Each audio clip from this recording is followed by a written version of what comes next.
Monde numérique.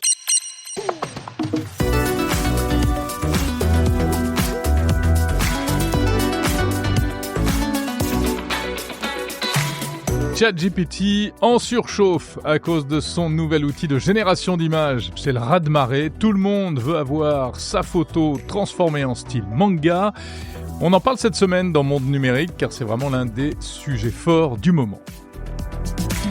Mais alors les intelligences artificielles ont-elles le droit de générer des images à la manière de tel ou tel artiste ?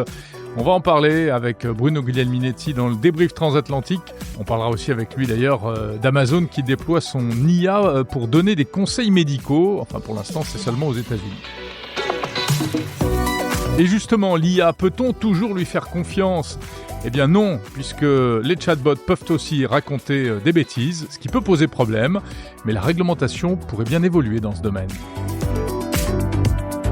Dans cet épisode de Monde numérique, on va s'intéresser à l'utilisation croissante des messageries instantanées, vous savez, WhatsApp, Signal, Telegram, etc., mais avec des conséquences parfois fâcheuses.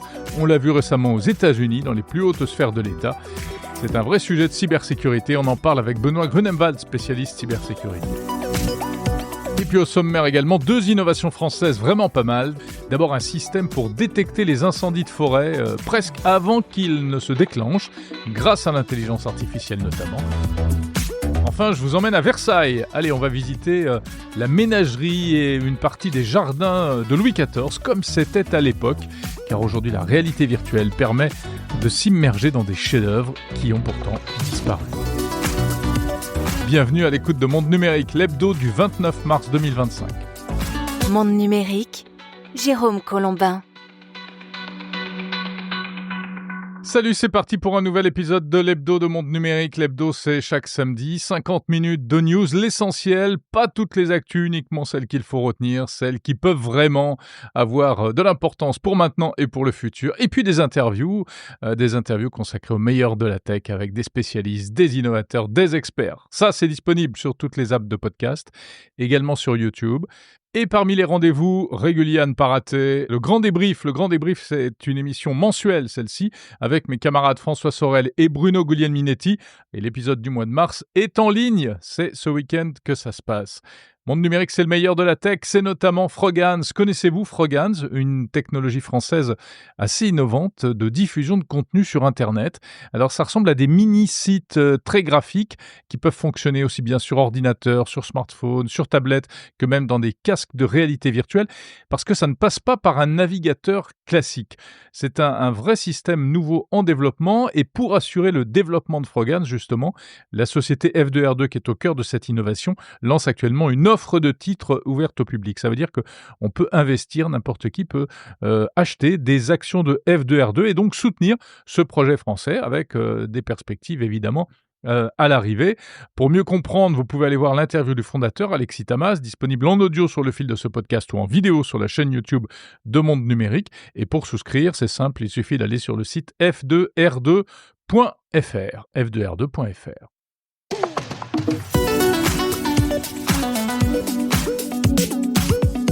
Si vous n'avez pas encore créé votre portrait ou celui de votre famille dans le style de l'illustrateur japonais Miyazaki, vous avez certainement raté quelque chose, désolé de vous le dire, parce que c'est vraiment le phénomène du moment.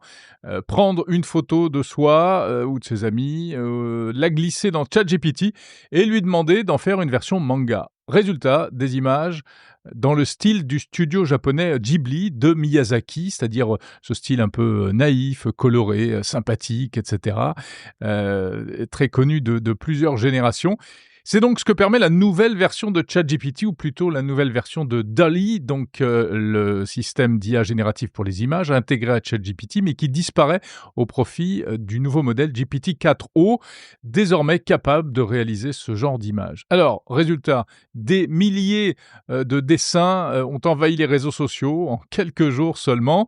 Ce qui n'est pas sans conséquence puisque, résultat, ChatGPT est en surchauffe, mais alors complètement. Il ne sait plus où donner de la tête. Ça fait fondre les GPU d'OpenAI, a expliqué Sam Altman.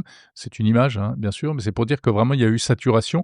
On l'a vu vers la fin de la semaine, il devenait quand même de plus en plus difficile de générer ces fameuses images. Et le chatbot a dû être débranché. En tout cas, la fonction de génération d'images est désormais limitée. C'est généré au compte-gouttes, donc il faut attendre son tour, il faut être patient, mais ça marche encore, bien entendu. C'est donc un vrai nouveau phénomène. Alors j'y ai consacré d'ailleurs un épisode spécial de Monde Numérique ce vendredi, en date du 28 mars, parce que en réalité, ce sont plusieurs outils de génération d'images qui ont fait un vrai bond technologique cette semaine. La nouvelle fonction de ChatGPT dont je viens de parler, mais également Grok, l'IA de X, d'Elon Musk, qui s'est enrichi, qui permet désormais de retoucher des images. Ça n'existait pas vraiment grâce à de l'intelligence artificielle générative, grâce à des prompts. On peut lui demander de corriger tel ou tel détail, tel élément dans une photo, enlever un arrière-plan, etc. C'est spectaculaire. Gemini de Google aussi est désormais capable de faire ce genre de choses. Bref, c'est magnifique, c'est incroyable, on franchit une nouvelle étape. Mais il y en a qui s'inquiètent sérieusement, ce sont les artistes qui sont un peu en PLS, les illustrateurs, les dessinateurs, etc. Parce que tout ça pose de grosses questions de droit d'auteur, notamment en ce qui concerne l'utilisation du style Ghibli par ChatGPT, puisque le studio Ghibli n'a visiblement pas été mis dans la boucle. On revient sur ce sujet tout à l'heure d'ailleurs un peu plus en détail avec Bruno Guglielminetti dans la séquence du débrief transatlantique. L'intelligence artificielle, c'est fantastique, aussi bien pour faire des dessins que pour générer du texte. Mais le problème, vous l'avez peut-être déjà constaté, c'est que l'IA parfois raconte n'importe quoi. Alors le phénomène est connu depuis le début, c'est intrinsèque au LLM, au modèle d'IA générative. Ce sont les fameuses hallucinations. Quand on utilise ChatGPT, c'est marqué, il y a une petite phrase tout en bas, attention, il peut se tromper, mais n'empêche, un phénomène est en pleine croissance, c'est l'utilisation des chatbots d'IA, principalement ChatGPT, mais aussi Gemini, Copilot, etc., pour rechercher de l'information, car c'est nettement plus pratique que Google. Donc de plus en plus de gens utilisent les chatbots pour trouver des réponses à toutes sortes de questions dans de nombreux domaines. Ok, c'est super, mais c'est très dangereux. Exemple, un Américain récemment qui devait se rendre en voyage au Chili s'est fait refouler à la frontière parce qu'il s'était renseigné sur ChatGPT sur les formalités et le chatbot lui avait répondu qu'il n'était pas nécessaire d'avoir un visa. Or, c'était faux. Autre exemple, récemment, à New York, un chatbot qui avait été mis en place pour aider les petites entreprises et qui, là encore, a donné de fausses informations, conseillant même parfois carrément de violer la loi, puisque le chatbot indiquait notamment que, oui, un employeur avait tout à fait le droit de licencier quelqu'un, un employé qui se plaindrait de harcèlement sexuel, qui ne révélerait pas une grossesse ou qui refuserait de couper ses dreadlocks. Et ça, évidemment, c'est complètement contraire à notamment la législation locale. Alors, face à ces dérives, que faire? On a de plus en plus envie d'interroger des chatbots et plus seulement des moteurs de recherche classiques. Du coup, le législateur commence à se poser la question et à New York précisément, une proposition de loi a été introduite pour tenter d'encadrer la responsabilité juridique des éditeurs de chatbots conversationnels. Le législateur veut donc qu'il fasse quelque chose pour éviter de donner de fausses informations ou qu'il soit sanctionné lorsqu'il y a divulgation et diffusion de fausses informations. Il s'agit d'éviter que l'éditeur en fait d'un chatbot, comme par exemple OpenAI, puisse écarter toute responsabilité simplement avec une petite mention que j'évoquais tout à l'heure, une phrase disant attention, parfois il peut se tromper. D'après les juristes, c'est même un courant qui va se développer. Ça commence à devenir un vrai sujet aux États-Unis, ça arrive également en Europe. En attendant, quand vous utilisez de l'IA, surtout prudence. Où en sont les Français avec le numérique? Pour le savoir, l'ARCEP, le Conseil général de l'économie, l'Agence nationale de la cohésion des territoires, l'ARCOM, etc., ont interrogé, comme chaque année, un échantillon de Français. En fait, c'est le CREDOC qui s'est chargé de cette étude et ça nous donne le baromètre 2025 du numérique. Résultat, écoutez, on est toujours plus accro au numérique et aux différents outils. 90% de la population possède aujourd'hui un smartphone ou un ordinateur. 9 sur 10 J'avoue que quand j'ai commencé ma carrière et à parler de technologie, on devait être plutôt aux environs de 10 ou 20. 75% des abonnés Internet disposent aujourd'hui de la fibre ou du câble. Ça, c'est vraiment une très bonne nouvelle. Ce qui est intéressant surtout, c'est de noter véritablement l'explosion et le triomphe du mobile. Sans surprise, vous me direz, les Français sont toujours plus accros à leur smartphone. 89% utilisent Internet essentiellement sur mobile. Et alors, pour des bonnes raisons, hein, entre guillemets, c'est-à-dire que le numérique devient vraiment le canal privilégié pour des démarches pratiques. Ça va de la prise de rendez-vous médicaux à la déclaration d'impôts que certains font sur leur smartphone. Récemment également, il y a eu la mise à disposition de de la carte d'identité dématérialisée dans l'application France Identité. Et ça, ça cartonne. Donc les Français, c'est toujours pareil. Au début, sont technophobes et après deviennent complètement technophiles. Mais il y a aussi, on va dire, de mauvaises raisons, entre guillemets, puisque 72% passent plus de 2 heures par jour sur les écrans et 42% estiment que c'est trop. Ils s'en rendent compte, ils pensent qu'ils sont trop accros. Intéressant également, c'est l'utilisation de l'intelligence artificielle, avec là encore un chiffre en progression. Un tiers des Français, toujours selon cette étude du Crédoc, déclarent avoir utilisé une solution intégrant de l'intelligence artificielle. L'avoir déjà utilisé, certains s'en servent tous les jours, et notamment ceux qui s'en servent le plus sont les plus jeunes, sans grande surprise, entre 18 et 24 ans, une proportion qui grimpe encore par rapport aux années précédentes. C'est à la fois pour des raisons éducative, on le sait. Il y a énormément d'utilisation, on va dire, blâmable de l'intelligence artificielle, puisque c'est souvent pour faire un travail qu'on leur demande à la fac ou à l'école sans se fouler. Mais le problème, c'est qu'en réalité, l'école ne s'est pas encore adaptée à l'IA et qu'elle n'est pas vraiment capable de demander une utilisation intelligente de l'intelligence artificielle. Et puis, il y a aussi une utilisation professionnelle. Et là encore, c'est étonnant parce que, on le sait, dans les entreprises, certains utilisent l'IA en se cachant, ce qui paraît quand même complètement aberrant. Ça ouvre d'ailleurs sur des tas de débats qu'on n'abordera pas aujourd'hui. Enfin, la préoccupation environnementale qui est assez prégnante chez les Français, hein, et notamment 27% désormais gardent leur smartphone au minimum 3 ans. C'est en progression par rapport aux années précédentes. Alors c'est vrai que les smartphones sont beaucoup plus durables, y compris au niveau des logiciels, des mises à jour de sécurité, etc. Donc ça permet de garder son appareil beaucoup plus longtemps. Avant, on le changeait au bout d'1 an et demi. Maintenant, cette durée a doublé et puis le marché du reconditionné également se développe énormément. Voilà, c'est le baromètre du numérique 2025. Ça mérite toujours un petit coup d'œil puisque c'est une photographie assez intéressante de nos propres usages des technologies. Le débrief transatlantique. Jérôme Colombin à Paris, bonjour. Bonjour Bruno Guglielminetti à Montréal. Hey, Jérôme, je ne serai pas tellement original, mais tu as attiré mon attention avec la publication de ton dernier édito sur l'IA. Sur l'IA et les images? Ouais. Ouais. T'es quelqu'un de visuel, toi?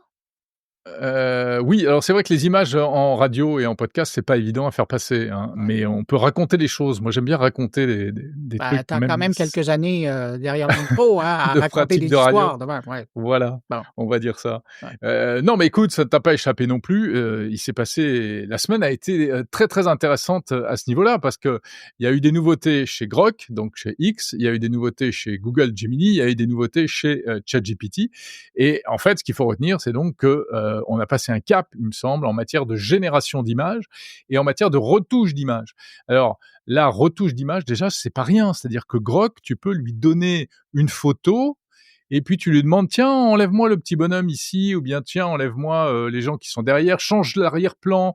Là, j'étais à Bourg-la-Reine, fais croire que j'étais à New York. Enfin, c'est joli Bourg-la-Reine aussi, hein, c'est à côté de Paris. Ouais. Si Voilà. tu as déjà été. Toutes ces choses-là, et puis tu peux même inventer des trucs. J'ai vu passer une vidéo de quelqu'un sur X qui montrait comment il avait remplacé, il tenait une guitare et en fait, il avait demandé à l'IA de remplacer la guitare par un saxophone. Alors, ça marche pas à tous les coups parce que du coup, l'IA essayait d'occuper la totalité de l'espace où il y avait la guitare et il avait mis 2 saxophones. Donc, évidemment, Tant qu'à faire. Nul n'est parfait voilà, mais c'était un peu bizarre. Je crois qu'il avait 3 mains aussi. Mais enfin bref, l'idée est là. Il y a beaucoup de réalisme. C'est hyper facile à utiliser. Et puis également, ça c'est le premier versant, c'est la partie retouche, mais l'autre partie, et c'est toi qui vas en parler parce que tu t'es bien amusé avec, mon coquin, c'est le fait de réinventer des images à la manière d'eux, en fait, Ouais. hein. Voilà. Et ça c'est un peu particulier. D'ailleurs, c'est un tsunami depuis 2 jours là sur les internets.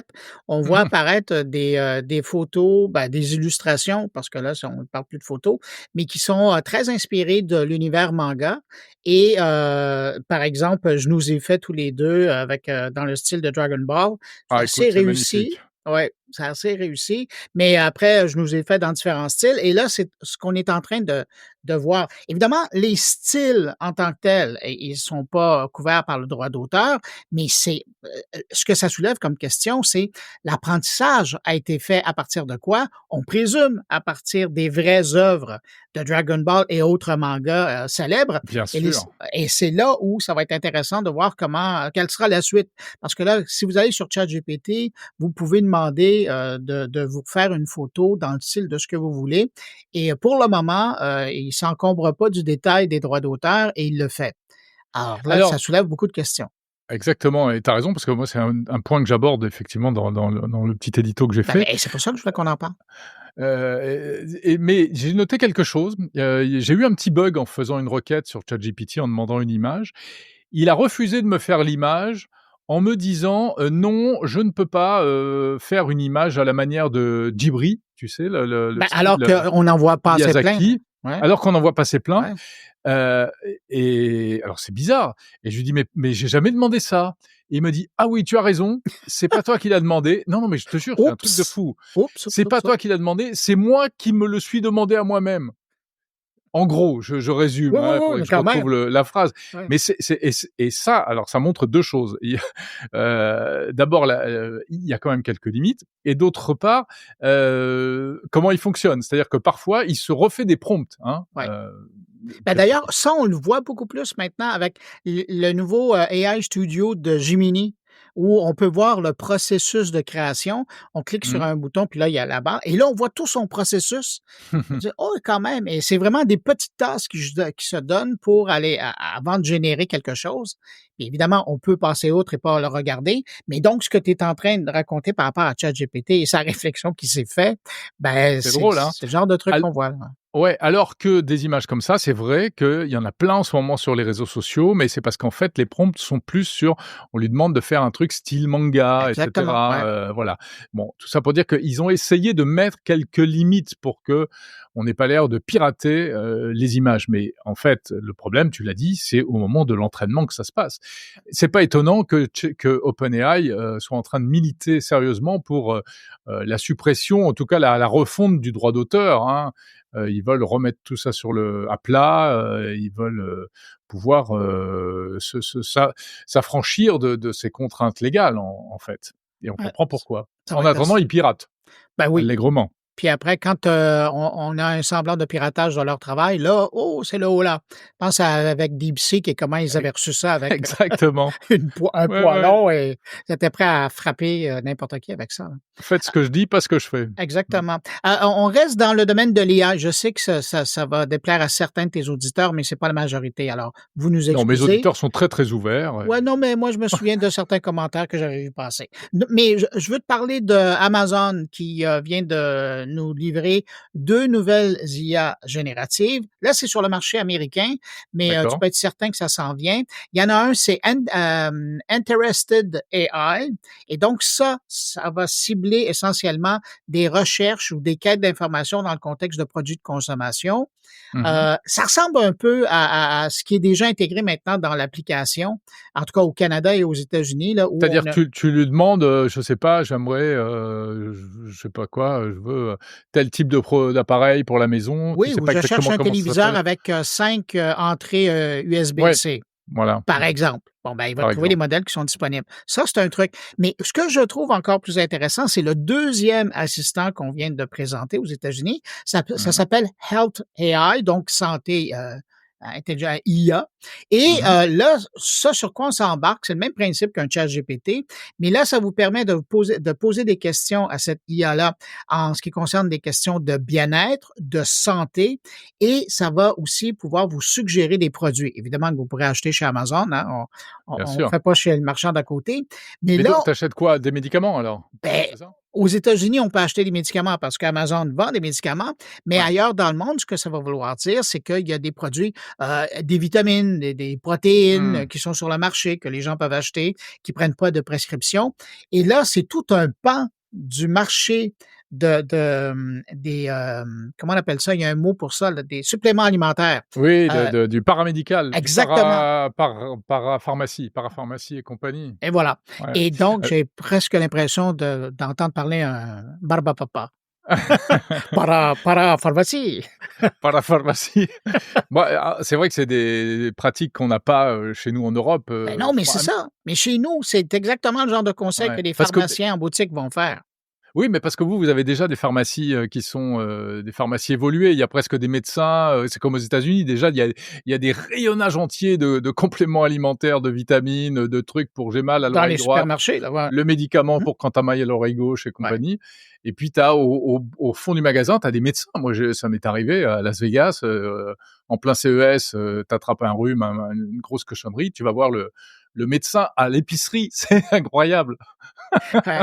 Ouais, oui, ben, ça fait partie de la réalité. Chez nous, c'est des Ouais, infirmiers, puis les pharmaciens ont des pouvoirs, plus, là, mais qui ouais. permettent de donner même des prescriptions. Mais effectivement, donc on est en train de voir l'évolution et Amazon conquérir j'allais dire un nouveau marché pour l'amener sur son territoire, sachant que la compétition est vive.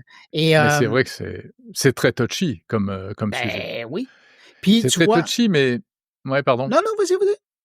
Non, mais Bruno, il faut être réaliste. Aujourd'hui, c'est pour les compléments alimentaires, ensuite ça va être pour les médicaments et après ça va être pour les consultations médicales Ben, et est-ce qu'ils c'est font pas déjà Amazon aux États-Unis? avec de l'IA? Oui. Non. Non, Non, avec non, des non. vrais médecins. Ouais. Ouais, ouais, ouais. Non, en visio et cetera, mais on a ça aussi en France, nous. Mais en revanche, les consultations médicales enfin, ChatGPT aujourd'hui, c'est le nouveau Doctissimo. Doctissimo, c'était la plateforme Ouais. où, tu posais tes questions chaque fois que tu avais, mal aux pieds ou mal quelque part. Ah, c'est devenu la Aujour référence, ouais. Oui, alors mais c'était d'ailleurs à la fin le foutoir complet quoi, parce que tu avais tout, et n'importe quoi. Tu te faisais une entorse, tu as l'impression, que tu t'étais chopé le cancer du C'était la pied. gangrène qui commençait. Ouais, que c'est la gangrène qui commençait.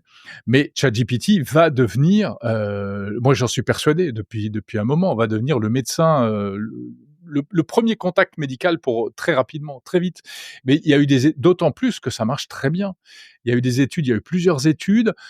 Tiens, mais j'en ai retrouvé une qui montrait que, ChatGPT face à des vrais médecins, il était le seul à avoir posé, un bon diagnostic dans 90 des cas. Il est meilleur que les médecins.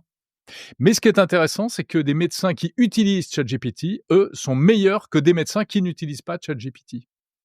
Donc c'est une révolution, mais en profondeur fondamentale sur la santé et la médecine.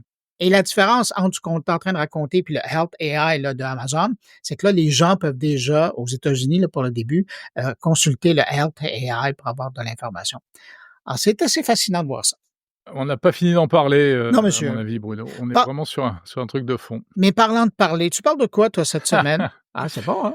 Eh bien, cette semaine, j'emmène mes auditeurs, au château de Versailles, cher ami, pour leur faire visiter Versailles et surtout, ce qui est intéressant, c'est une partie de Versailles qui n'existe plus. En fait, une partie des jardins, du château de Versailles. Il y avait un labyrinthe que Louis XIV avait fait faire par Le Nôtre, hein, le grand spécialiste des jardins. Il y avait, une espèce de mini palais aussi et cetera et tout ça est reconstitué aujourd'hui et on peut le visiter en réalité, virtuelle.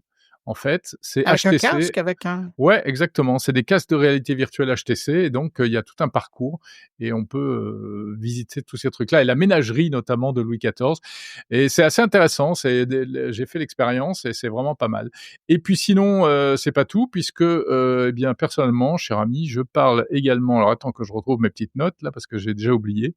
Je parle de c'était cybersécurité avec, avec mon partenaire EZ. Et très intéressant, on fait le point sur tout ce qui s'est passé ces derniers temps concernant les messageries instantanées entre les Américains qui font des réunions de défense en invitant des journalistes et les Français qui veulent faire des backdoors pour pouvoir infiltrer les réseaux de narcotrafic, mais finalement la loi n'est pas passée. Donc voilà, on parle de tout ça avec Benoît Grunemwald de EZ cette semaine dans Monde Numérique. De quoi parles-tu, Bruno, dans ton carnet cette semaine? Ben écoute, cette semaine, j'ai la chance d'accueillir 3 auteurs, rien de moins. C'est presque mon mini salon du livre. Wow! Mais je parle avec l'auteur de l'Aude, Carl Bessette, qui a décidé de couvrir en 4 opus l'histoire de l'internet et il commence, des tout débuts jusqu'à l'arrivée presque de Netscape. Je En parle 4 avec puces? ouais, C'est-à-dire? 4 tomes. Ah, d'accord. Ouais, ou OK. Tom, comme tu dirais. Heu, Philippe C'est Gendreau, lui, il s'intéresse à la fast fashion, mais l'impact des technologies dans le développement, parce qu'il y a 20 ans, on en parlait de fast fashion, mais ouais. là, avec les Temu, et compagnie, ça Mmh. commence à faire, il y a un impact important dans le numérique, là, avec le Bien numérique. sûr. Alors, on en parle de ça. Et puis sinon, l'auteur d'une étude chez Deloitte qui parle du retard du Canada dans le domaine de l'IA. Évidemment, Aïe. pas au niveau de la recherche, mais au niveau de l'utilisation par les grandes entreprises. Alors, c'est un peu comme la portrait de famille qui a été fait et je parle avec l'auteur. Eh bien, on ira écouter ça. Ça a l'air très, très bien. J'ai compris, opus, ça va. J'ai compris, j'avais compris des puces comme des puces, informatiques, tu vois? Je voyais pas le rapport. Enfin, il y aurait pu y avoir un Oui, rapport, mais il y aurait pu. voilà, c'était pas Ouais. ça. Avec le sujet suivant, celui des vêtements, opus. Ouais. Ouais. Merci Bruno, on se retrouve la semaine prochaine. Ben, merci à toi, puis bonne écoute aux gens qui sont avec toi, puis nous, ben, on poursuit de notre côté. Salut! Salut, salut.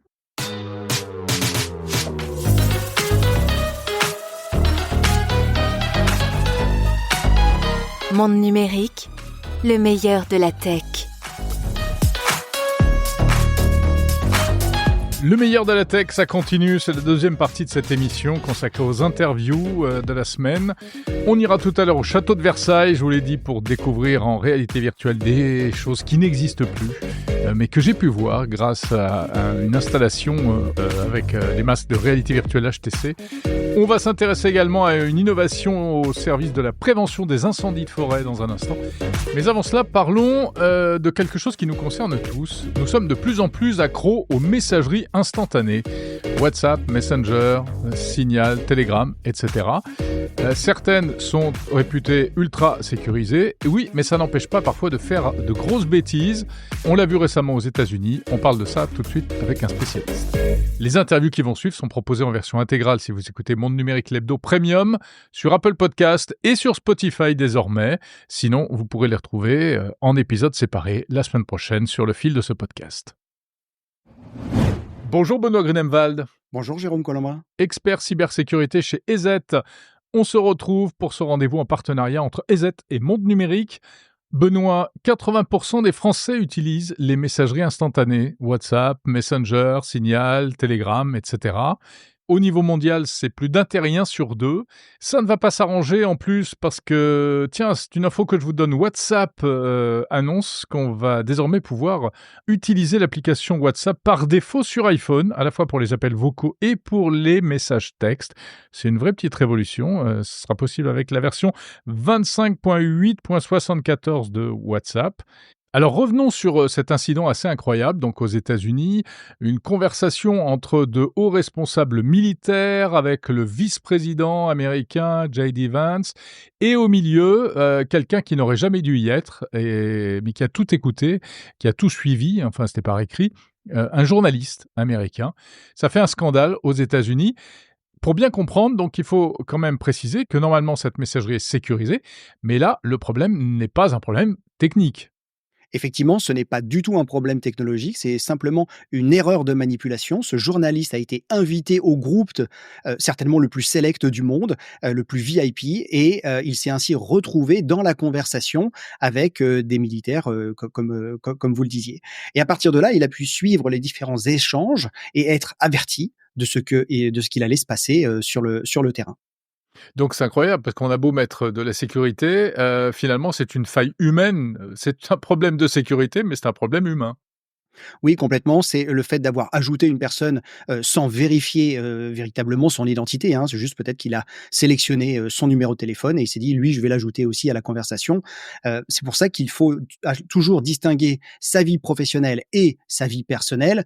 Bien généralement, ne pas utiliser le même smartphone. C'est-à-dire que si vous discutez, entre dignitaires ou entre militaires, eh bien, vous allez utiliser un smartphone et si vous discutez avec la vie extérieure, eh bien, vous allez utiliser un autre smartphone. Et comme ça, vous allez éviter d'avoir ce type d'acte manqué et de confusion entre les différents contacts.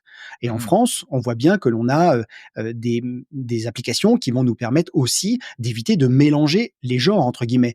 Si vous faites partie du gouvernement, vous allez avoir, par exemple, la messagerie Chat, vous allez avoir Allvid. Donc, ce sont des messageries qui sont tout aussi sécurisées, mais qui fonctionnent, elles, avec des annuaires, qui fonctionnent avec des permissions. Vous n'allez pas pouvoir comme ça inviter n'importe qui à rejoindre n'importe quel groupe. Alors est-ce que ça veut dire qu'un tel incident ne pourrait pas arriver en France? Est-ce que, eh bien tous les responsables politiques, appliquent de strictes consignes de sécurité? Alors, je ne pense pas que ça soit le cas, pour, certains, hommes politiques, notamment parce qu'ils n'ont pas tous la fourniture d'un matériel spécifique.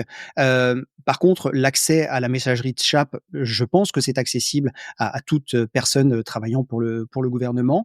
Par contre, je ne vois pas le GIGN, par exemple, préparer un assaut, sur une messagerie Telegram à partir de leur smartphone personnel. Surtout que, les personnels de ce type-là, police et gendarmerie, ont accès à des terminaux qui s'appellent Neo, et il y a eu Neo 1 et maintenant il y a Neo 2, et ces terminaux sont fournis par l'État et sont hautement sécurisés et ils sont surtout fermés, même s'ils permettent de discuter uniquement avec les forces de l'ordre. Mmh.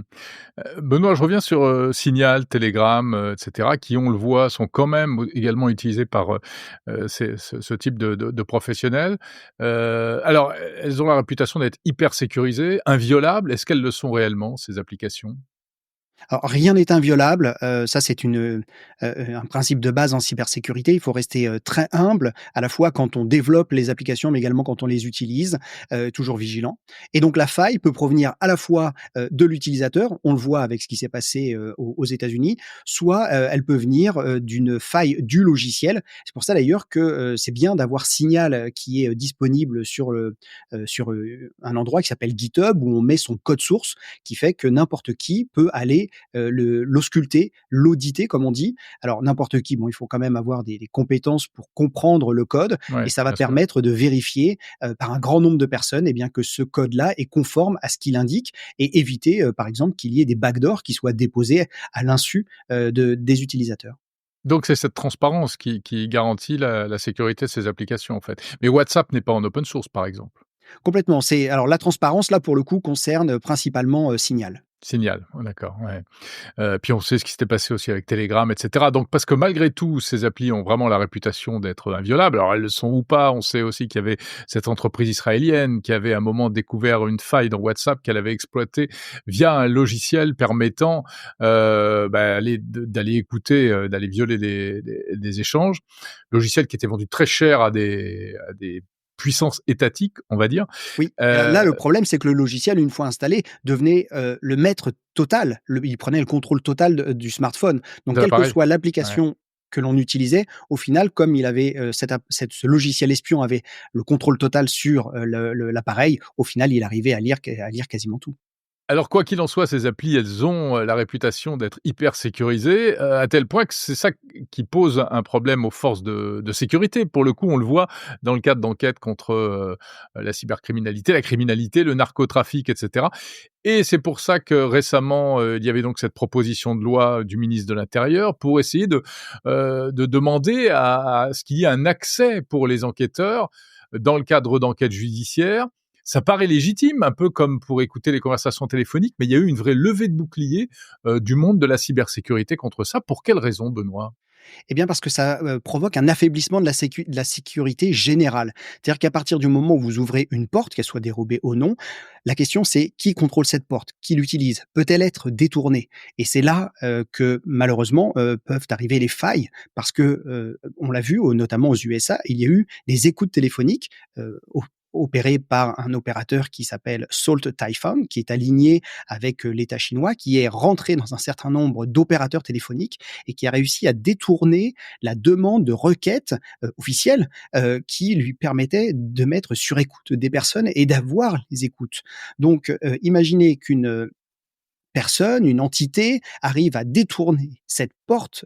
Dans ce cas-là, eh bien, on perd complètement le contrôle. Donc, le problème n'est pas de donner ou pas accès à l'État pour des raisons légitimes. Le problème est d'ouvrir potentiellement une faille, une brèche, une vulnérabilité qui sera exploitée, non pas par la police, parce qu'elle aura bien sûr les autorisations et ça sera encadré, mais par potentiellement quelqu'un qui va en abuser et peut-être même passer inaperçu, comme ça a été le cas pendant un petit moment pour ce groupe d'attaquants présumés chinois, Salt Typhoon, qui a quand même mis à mal quasiment une dizaine d'opérateurs téléphoniques aux États-Unis. Ouais.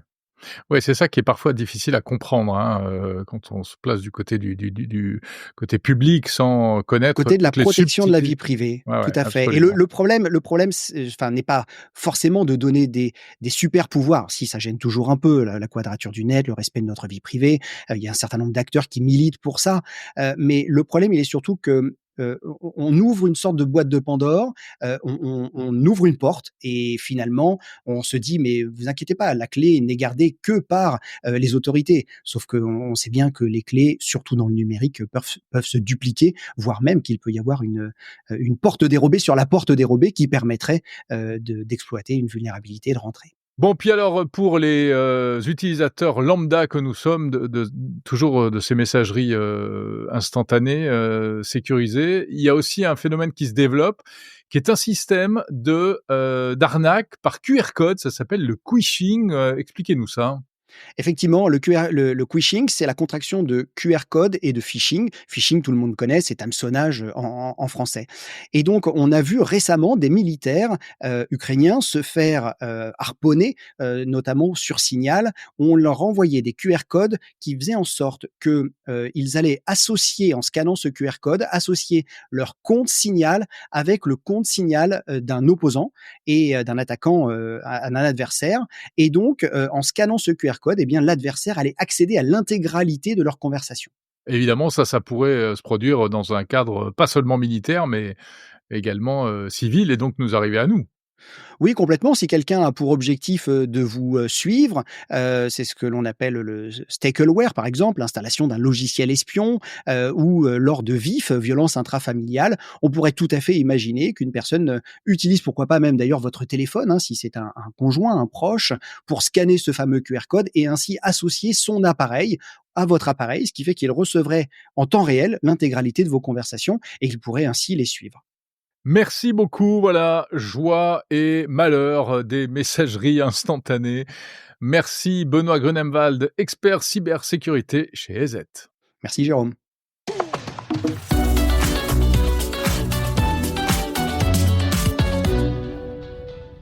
Détecter les incendies de forêt, le plus tôt possible grâce à la technologie et grâce à l'intelligence artificielle. Alors c'est possible aujourd'hui.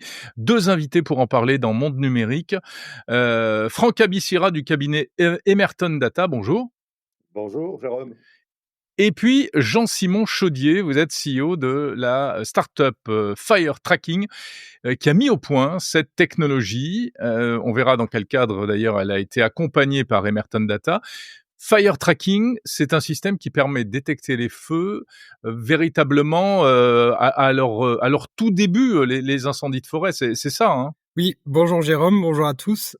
Oui, l'objectif de Fire Tracking, c'est de pouvoir d'aider les pompiers, les propriétaires de forêts, d'infrastructures, à détecter automatiquement et en quelques secondes seulement les départs de feu. Et ça, vraiment pour pouvoir accélérer leurs interventions et minimiser au maximum l'impact des départs de feu. Bon alors on voit tout de suite évidemment l'intérêt que ça peut avoir, hein, chaque année, en France, mais aussi évidemment dans d'autres pays, de plus en plus, on est soumis à ce fléau des incendies de forêt parfois gigantesques. Techniquement, comment ça fonctionne puisque vous faites appel à toute une panoplie d'outils technologiques en fait? Tout à fait.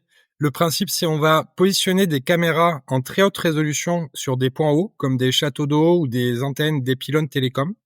Et en fait, on va analyser les images de ces caméras afin de détecter des fumées jusqu'à plus de 20 km de distance, les localiser également avec très grande précision, et ensuite remonter les alarmes aux pompiers pour qu'ils puissent ensuite les analyser à distance, possiblement jouer avec les caméras avec un zoom optique x40 pour pouvoir confirmer le feu à distance et derrière déclencher et préparer leur intervention. Votre solution est déjà utilisée ou c'est encore en projet aujourd'hui? Non, c'est une solution qui est aujourd'hui déployée en Nouvelle-Calédonie et également dans l'Indre-et-Loire en France. Et on a des opportunités de déploiement aujourd'hui dans différents pays, que ce soit l'Australie, en Amérique du Sud également, en Amérique du Nord ou également en Europe du Sud. Donc voilà, c'est déjà déployé à grande échelle en France et en Nouvelle-Calédonie, et c'est amené à être déployé, on l'espère, à encore plus grande échelle, notamment à l'international. Alors, on l'a dit, derrière ça, il y a de l'intelligence artificielle et notamment des algos que vous avez développés en partenariat avec le cabinet Emerton, qui vous a accompagné aussi, qui vous a incubé, hein, si j'ai bien compris. Franck Abissira du cabinet Emerton, vous êtes avec nous. Qu'est-ce que vous avez apporté en termes technologiques à cette solution de fire tracking? On a apporté globalement toute la compétence d'Emerton Data. Emerton Data est une société de conseil spécialisée en data science et intelligence artificielle, avec un positionnement très premium. On a beaucoup de docteurs en mathématiques et en IA. Et en fait, ce qu'on a apporté à Fire Tracking, c'est une double accélération. L'accélération de pouvoir disposer de cette excellence en intelligence artificielle pour fine-tuner les algorithmes et avoir la performance qu'a décrit Jean-Simon, donc être capable d'apporter une solution la plus optimale. Et puis on a jugé, alors on évolue le métier d'Emerton Data, c'est de conseiller des grandes entreprises françaises et internationales dans le domaine de la data science et l'IA. Et on a jugé il y a quelques années que dès qu'on était sur des use cases qu'on pouvait en fait scaler pour créer des startups, ça aurait du sens. Donc, alors pardon, je vais le faire en français. Donc des cas d'usage que vous pouvez mettre à grande échelle. Tout à fait. Revenons en français. Donc, pour développer ces cas d'usage à grande échelle, on a donc jugé il y a quelques années, ça avait du sens de créer un startup studio dans lequel en fait on incube ces startups et on accélère ces startups. Et c'est ce qu'on a fait avec Jean-Simon et Fire Tracking, voilà, pour vraiment accélérer, amener toute la compétence et l'expertise d'Emerton Data et plus largement d'ailleurs du groupe Emerton, qui est aussi un groupe de conseil stratégique pour être capable de faire les études de marché, crédibiliser le business plan et accompagner nos startups dans l'ensemble des dimensions de leur accélération. Donc on a compris que l'originalité, c'était notamment l'aspect intelligence artificielle qui permettait de détecter les faux positifs, donc des fausses fumées ou des faux incendies, etc. C'est là qu'on a fait un pas technologique important. Il existe beaucoup d'intelligence artificielle qui faisait une partie, je dirais, de ces détections, mais tout le savoir-faire, en fait, c'est de réentraîner ces modèles, typiquement avec des images que l'on prend sur les zones sur lesquelles on déploie Fire Tracking, et de fine-tuner ces algorithmes, de choisir le meilleur algorithme, de le réentraîner pour avoir cette performance-là. Donc, alors forcément, on a un peu ce réflexe grand public de dire, mais non, il y a du chat GPT, il y a ce genre de choses, mais faut savoir que dans le domaine de l'agentique et des IA un peu spécialisés, il y a quand même un gros travail de réentraînement des modèles et d'adaptation de ces modèles, voire de l'utilisation de plusieurs modèles qui permettent d'obtenir au final une expérience et délivrer la promesse, par exemple de celle de Fire Tracking, de détection en moins de 3 minutes et avec une précision en termes de localisation extrêmement forte. C'est intéressant parce que votre solution, elle arrive au moment où d'autres également s'y intéressent et non des moindres, parce que c'est Google qui a fait une annonce dans ce domaine il y a très peu de temps. Google qui présente un système qui s'appelle FireSat.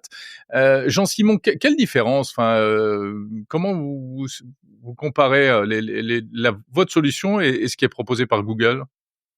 Alors, en fait, je trouve que c'est une excellente nouvelle, ce que vient de publier Google. Après, c'est une solution en fait qui est complémentaire à ce qu'on propose. C'est-à-dire que la solution FireSat de Google, elle va détecter des feux qui font 5 mètres par 5 mètres avec un rafraîchissement des données toutes les 20 minutes. De notre côté, grâce à des satellites une constellation de satellites en orbite basse, hein, je crois. Exactement, une 50aine de satellites qui sera progressivement déployée. Le premier satellite vient d'être lancé. Et en fait, nous, on se positionne vraiment sur le délai de détection, sur la détection extrêmement précoce. On parle de détecter des feux en moins de 3 minutes. Là, la solution de Google, avec des feux de 5 mètres par 5 mètres et un délai de rafraîchissement des données de 20 minutes, on est tout de suite sur des feux de plus grande envergure. Donc, en fait, ces solutions, elles sont intéressantes, mais quand on va vouloir surveiller des très grandes surfaces, par exemple la forêt amazonienne, par exemple des régions d'Afrique qui n'ont pas forcément les moyens de pouvoir se doter, ou des régions du monde qui peuvent pas forcément se doter de solutions avancées. De notre côté, on va plutôt se positionner sur protéger les zones les plus à risque. On parle des départements en France qui sont les plus soumis, les plus sujets à ce type de risque. Le sud-est, le sud-ouest, etc. Exactement. Franck Abissira, comment est-ce que vous voyez la chose par rapport à... On voit que vous n'êtes pas le seul finalement. Enfin, Firetracker n'est pas seul sur ce marché. Non, on a Firetracking a ses concurrents. Quand on a fait des études de marché avec Jean Simon, on a bien vu qu'il y avait d'autres concurrents, et c'est une bonne nouvelle. Être sur un marché sans concurrence, c'est rarement un marché, donc qu'il y ait des concurrents, c'est plutôt une excellente nouvelle. On a en particulier un challenger américain qui commence à être assez référent, qui est une start-up aussi aux États-Unis. Comme on le voit, malheureusement, la transition climatique est là et le réchauffement climatique est là. Malheureusement, on a pu voir que les méga-feux aux États-Unis, au Canada, ces dernières années ont été quand même assez catastrophiques. On l'a subi, nous aussi, dans les Landes en France et dans d'autres territoires. En Nouvelle-Calédonie, ça brûle beaucoup. L'Australie, j'en parle même pas, parce qu'il y a 3 ans, ça a été assez dramatique. Donc, on est dans un contexte marché où le besoin existe. L'objet pour nous maintenant, c'est de prendre le plus rapidement possible avec Firetracking de la part de marché pour devenir des acteurs référents dans ce domaine au niveau international. Donc c'est tout le projet d'accélération et l'exercice d'ailleurs de levée de fonds qui est en train d'organiser, on organise avec Jean Simon actuellement pour passer et accélérer à l'étape supérieure. Merci messieurs, Jean-Simon Chaudier, CEO de Firetracking, et Franck Abissira de Emerton Data, à propos de cette solution de détection des incendies par intelligence artificielle. Merci à tous les deux. Merci. Merci Jérôme, à bientôt.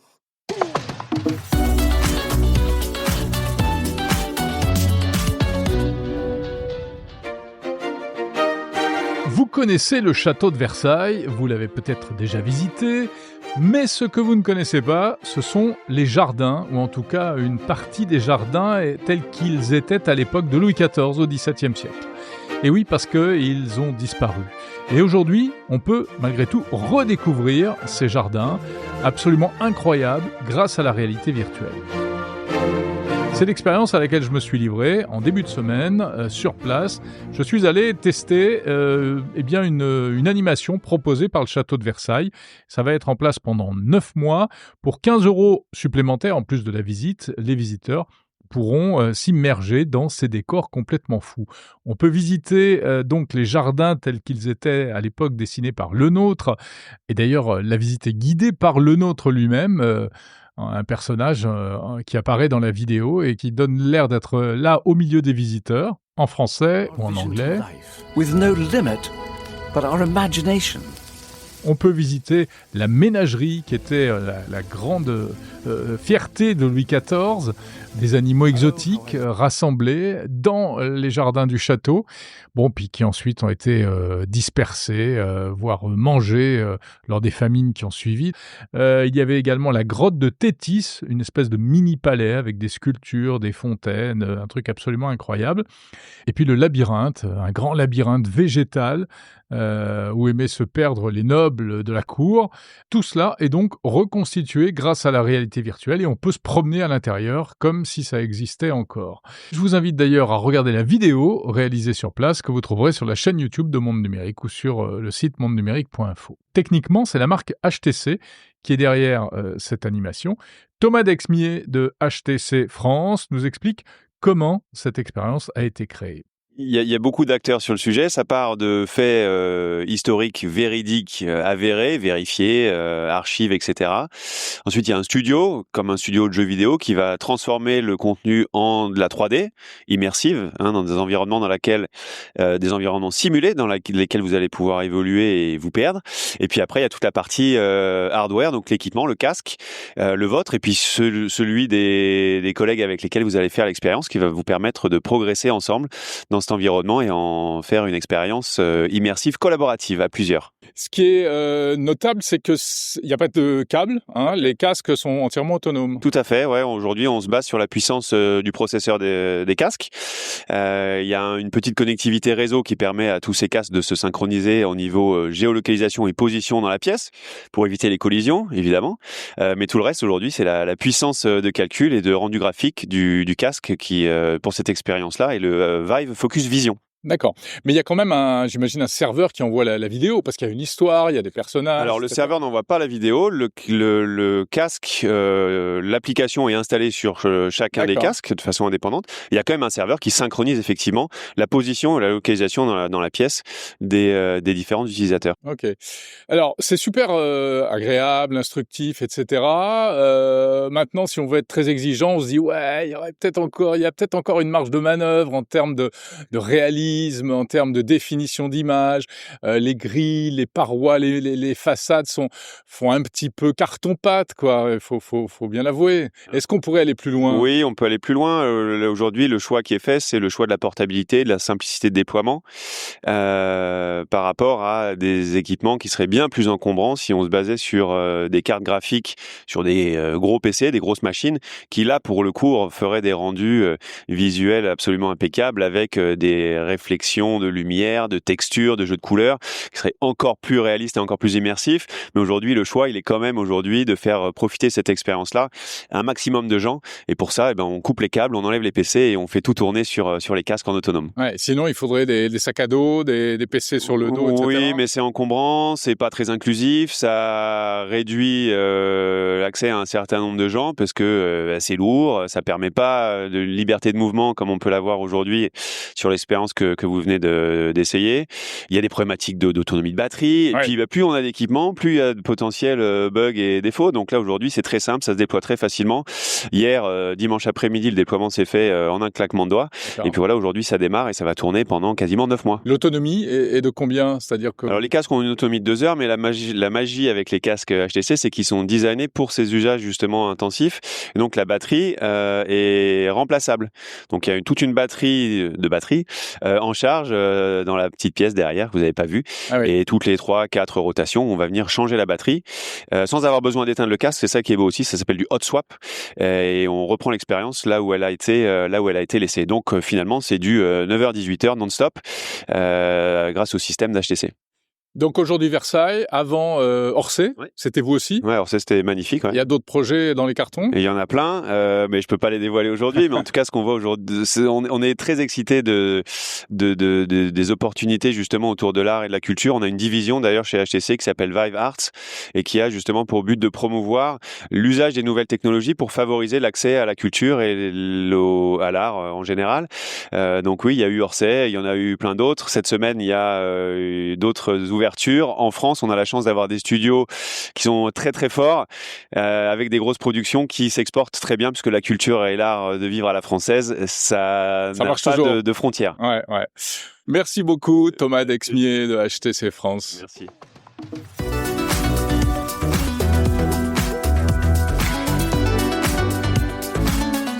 C'est fini pour Monde Numérique l'hebdo du 29 mars 2025. Merci de l'avoir écouté jusqu'au bout. Merci pour votre fidélité jour après jour.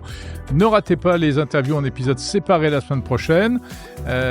Également à voir sur la chaîne YouTube la vidéo sur le château de Versailles. Et puis en vidéo et en audio, le grand débrief avec François Sorel et Bruno Guglielminetti. On parle notamment de ces grandes marques qui sont en pleine tourmente en ce moment. Apple, Tesla, Samsung. Ça va pas, que se passe-t-il ? Voilà, on en discute entre nous dans la joie et la bonne humeur. C'est à écouter donc le grand débrief sur le fil du podcast Monde Numérique. C'est une émission mensuelle. Je vous retrouve en tout cas pour l'hebdo, comme son nom l'indique, la semaine prochaine.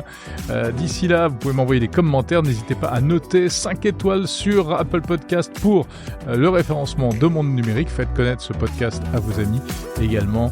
Je vous souhaite une très bonne semaine pleine de tech. Salut!